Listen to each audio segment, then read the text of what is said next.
माल्टे तो आजकल मार्केट में बहुत ज़्यादा सस्ते मिल रहे हैं, लेकिन जैसे ही रमज़ान शुरू होगा तो यही माल्टे बहुत ज़्यादा महंगे दामों में हमें मिलेंगे।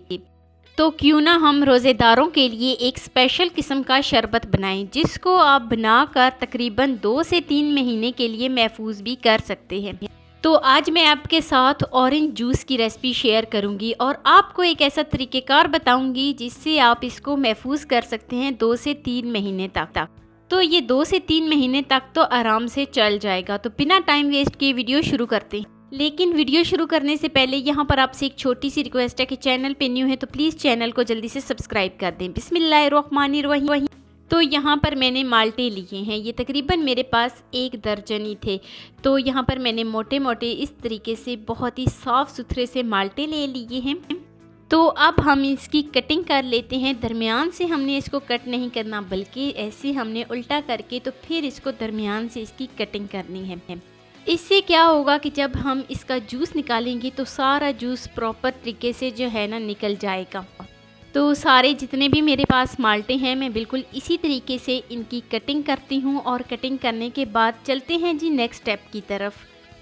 तो लीजिए जी, सारे माल्टों की कटिंग जो है वो एक जैसी बहुत ही अच्छे तरीके से हो गई है।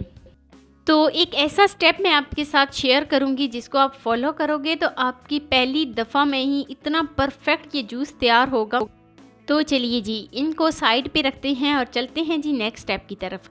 अच्छा, यहाँ पर मैंने कुछ इस तरीके का एक स्ट्रेनर लिया है। यहाँ पर जो है ना आपने ब्लेंडर में इसको या जूसर जग में इसको ग्राइंड करने की गलती या जूस बनाने की गलती बिल्कुल भी ना कीजिएगा, क्योंकि इसमें बहुत ज़्यादा बीज होते हैं। तो इससे जूस क्या होगा कि कड़वा बनेगा।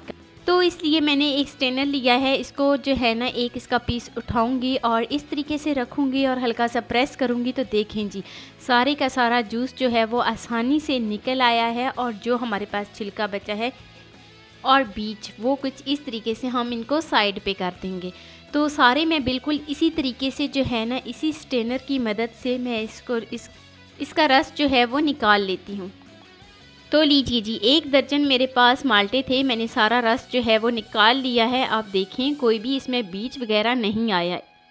इस बात का आपने ख़ास ध्यान रखना है कि कोई भी बीज वगैरह इसमें ना आए, नहीं तो जूस जो है वो बेहद कड़वा हो जाएगा और पीने के काबिल नहीं रहेगा। तो ये बहुत ही अहम स्टेप है। छोटे छोटे ही स्टेप होते हैं जिनको आप फॉलो करके तो आप परफेक्ट तरीके से अपनी हर रेसिपी बना सकते हैं। लेकिन जब आप वीडियो को स्किप करके देखते हैं तो वही छोटे छोटे स्टेप जो होते हैं वो भी स्किप हो जाते हैं।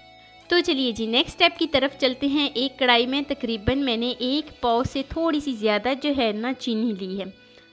तो जितनी मैंने चीनी ली है बिल्कुल उसी चीनी के मुताबिक मैं इसमें पानी शामिल करूँगी। 1 कप मैं इसमें पानी ऐड करूँगी और बहुत ही अच्छे तरीके से इसको मिक्स कर लेती हूँ। तो यहाँ पर याद रहे कि हमने चाशनी बिल्कुल नहीं बनानी, 1 तार वाली या 2 तार वाली हमने चाशनी बिल्कुल नहीं बनानी। तो जैसे ही चीनी मेल्ट हो जाए तो मैं इसमें डाल दूँगी जो मैंने ऑरेंज जूस निकाल के रखा था।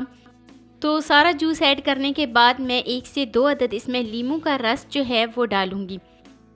लीमू का रस बहुत ही अहम स्टेप है, क्योंकि जब हम इसको रख देंगे तकरीबन फ्रिज में 1 से 2 माह के लिए या इसको महफूज करेंगे तो उससे क्या होगा कि ये जमेगा नहीं, क्योंकि हमने इसमें चीनी डाली है तो ये जम सकता है, नीचे चीनी बैठ सकती है। और लीमू का रस डालने से या सिरका ऐड करने से एक तो ये जमेगा नहीं और दूसरा जो है ना ये ख़राब भी नहीं होगा। 2 से 3 महीने के लिए हम इसको इजीली चला सकते हैं। तो मुझे इसको कुक करते हुए तकरीबन 20 से 25 मिनट हो गए हैं। तो देखें जी, जितना भी मैंने इसमें जूस ऐड किया था वो अपनी क्वांटिटी में हाफ़ हो गया है। इसकी मिक्सिंग करेंगे, बहुत ही अच्छे तरीके से इसकी मिक्सिंग कर लेते हैं। तो लीजिए जी, मुझे इसको कुक करते हुए 30 से 35 मिनट हो गए हैं। यहाँ पर मैं फ्लेम को कर देती हूँ ऑफ़ और जूस को मैं रख देती हूँ ताकि ये ठंडा हो जाए। अच्छा, यहाँ पर जो है ना अब साथ ही हम 1 और लीमू का रस इसमें ऐड कर देते हैं। ये इसलिए इस स्टेज पर इसमें जब हम लीमू का रस ऐड करेंगे ना तो बहुत ही अच्छा सा एक अलग सा इसका फ्लेवर आएगा। तो लीमू का रस ऐड करने के बाद अब हम इसको छोड़ देते हैं ठंडा होने के लिए। तो ठंडा हो जाने के बाद ये कितना ज़्यादा जो है ना गाढ़ा हो गया है।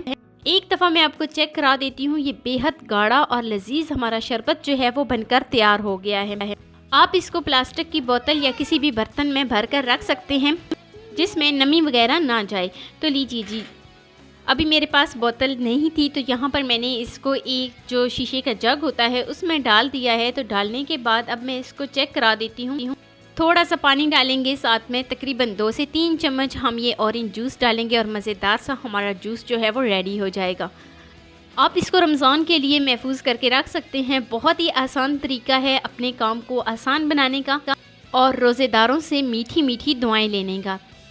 तो कैसी लगी जी मेरी आपको आज की वीडियो आपको ज़रा सी भी अच्छी लगी हो तो लाइक कर देना। फर्स्ट टाइम है चैनल पे तो चैनल को लाजमी सब्सक्राइब कर देना और बेल आइकन को प्रेस कर देना ताकि मेरी डेली वीडियो आप तक पहुंच सके। दोस्तों के साथ, रिश्तेदारों के साथ शेयर लाजमी करना और मुझे एक प्यारा सा खूबसूरत सा फीडबैक लाजमी देना कि मेरी आपको आज की वीडियो कैसी लगी। मिलते हैं नेक्स्ट वीडियो में एक नई रेसिपी के साथ। अल्लाह हाफिज़।